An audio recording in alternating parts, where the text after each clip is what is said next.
All right, folks, how you doing? Welcome back to another episode of the Mars Mystery. Disclaimer, as always, under Section 107 of the Copyright Act 1976, allowance is made for fair use for purposes such as criticism, comment, news reporting, blah, blah, blah. So this is the mystery of Cydonia, Jesus in a Tortilla. In July 1997, the Pathfinder landed at Eris Vallis on Mars, deploying the Sojourner rover. Hancock writes, quote, "The world watched in awe as this robot, the size of a shoebox, edged onto the Martian soil to find itself marooned on that rock-strewn world.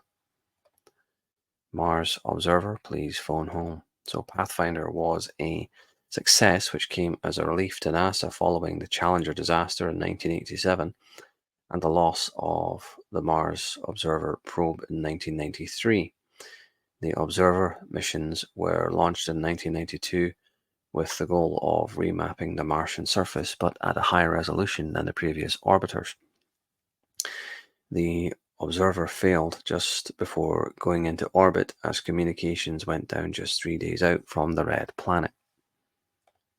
Conspiracy theories. So Hancock surmises what happened. Quote, "An independent NASA review board was set up. The board suggested a rupture in a line in the propulsion system during the start of fuel tank pressurization somehow blocked communications. A few days later, it became clear that there had been a huge breach of procedure. Observers' radio link or telemetry to Earth had been deliberately shut off during the period that the fuel tanks were pressurizing."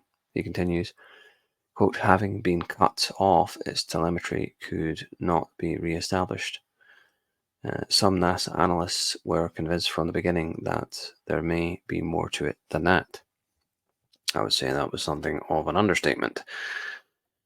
So Hancock states that conspiracy theorists believe this was tied to growing publicity surrounding the face at Cydonia, and prior to the launch of the Observer, there had been huge demands for the face to be re-imaged.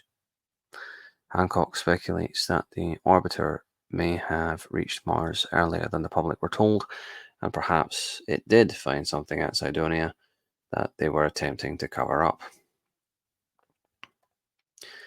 The Pietro Molnar Hoagland. So Hancock writes, quote, "NASA has done much to fuel such paranoia by dissembling about the face since the moment Tobias Owen first spotted it in 1976. Cleverly worded snippets of official disinformation fixed it in the public imagination as nothing more than an illusion. The face was later rediscovered in 1979 by Vincent DiPietro. Alongside Gregory Molnar, DiPietro worked on enhancing the image of the face, and when they scoured NASA's archives, they found another Viking photo in which the face was still visible from another angle. Not only that, they found a five-sided pyramid, the D&M pyramid named after them, less than 10 miles from the face. Hancock states that DiPietro and Molnar were ignored by NASA. In 1981, they published their own book, Unusual Mars Surface Features, and present at the launch party was writer Richard Hoagland. Hancock describes Hoagland as, quote, "a veritable jack of all trades in the scientific and space world." This maverick was to bring DiPietro and Molnar's discoveries into the public eye. Independent Mars investigation. So Hoagland made a number of discoveries in Cydonia, including the city, the fort, and a number of small mounds. He established the Independent Mars Investigation, or IMI, in 1983 with Randolfo Pozos and set up a computer conference called the Martian Chronicles with Pozos, DiPietro, and Molnar, as well as physicist John Brandenburg and artist Jim Channon. Scientists Lambert Dolphin and Bill Beatty also joined the conference. They were scientists from the Stanford Research Institute, or SRI, a famous think tank from California. Dolphin had been involved in remote sensing surveys around the Giza pyramids and the Great Sphinx. The independent Mars investigation was granted $50,000 from the President's Fund at the SRI. Hancock writes, moreover, even this limited backing might at any time be withdrawn. In desperation, Hoagland formed a second group, the Mars Investigation Group, with Thomas Rautenberg. The IMI conference folded in 1984. John Brandenburg presented the IMI's conclusions at the Case for Mars Conference 2 in Colorado that summer. Carlotto. A year later, computer programmer Mark Carlotto joined the team. He specialized in imaging techniques and worked on the original Viking photos, concluding that the face was an artificial three-dimensional object. Despite his impressive credentials, Hancock points out that Carlotto's findings were completely rejected by the experts. Well, of course, at this point, are you really surprised? So again, another case of NASA being their own worst enemies, acting dead suspicious, drawing attention in all the wrong ways, deliberately, it seems, sabotaging their own observer 3 days before it reached the planet, or possibly it reached the planet and found something that, was something that NASA didn't want the world to know about. I mean, all of this is just super fishy. Even somebody who's a serial fence sitter like Hancock is pointing out, this is peculiar, the way they're conducting themselves. And check out the clips of the interview that Hancock did in 1998. I put it down into little clips, like from 30 seconds to 4, 5, 6 minutes. I think was like the longest one. 33 little clips, and even then he's sitting on the fence. It might be that. I think that's why a lot of people kind of maybe go off Hancock. They think he's a bit of a mealy mouth, that he puts in the book that they're acting dead suspicious, and yet, well, it might be a face or it might not. It might be artificial or it might not. It might be a pyramid or it might not. It's like, dude, pick a fucking side. Nobody likes people who are indecisive because indecision looks weak. But I don't think Hancock necessarily is weak. I just think he's trying to be rational and appeal to all sides, when in reality, instead of trying to appeal to all sides, what you should really be doing is picking a side.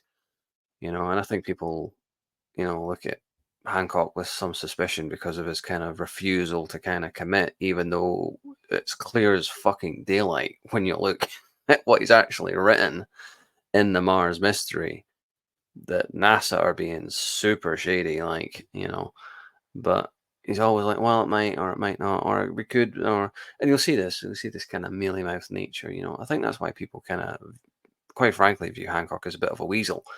But the way I see it, nobody's perfect.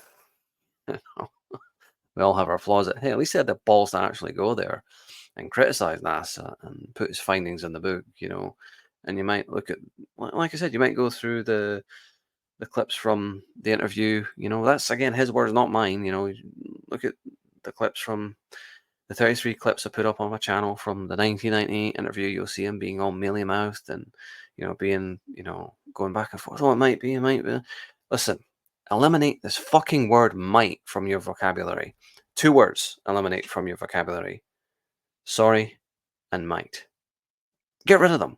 Be decisive. Be a fucking man. Grab life by the balls and choose a fucking side. That way you'll have a lot more self-respect. Anyway, still, I stand by Hancock having said all that, because at least Hancock actually had the balls to go there, in the 1990s, in 1998. It took others a lot longer to come to this. He was one of the first ones who put his foot in the door, albeit only half his foot, you know.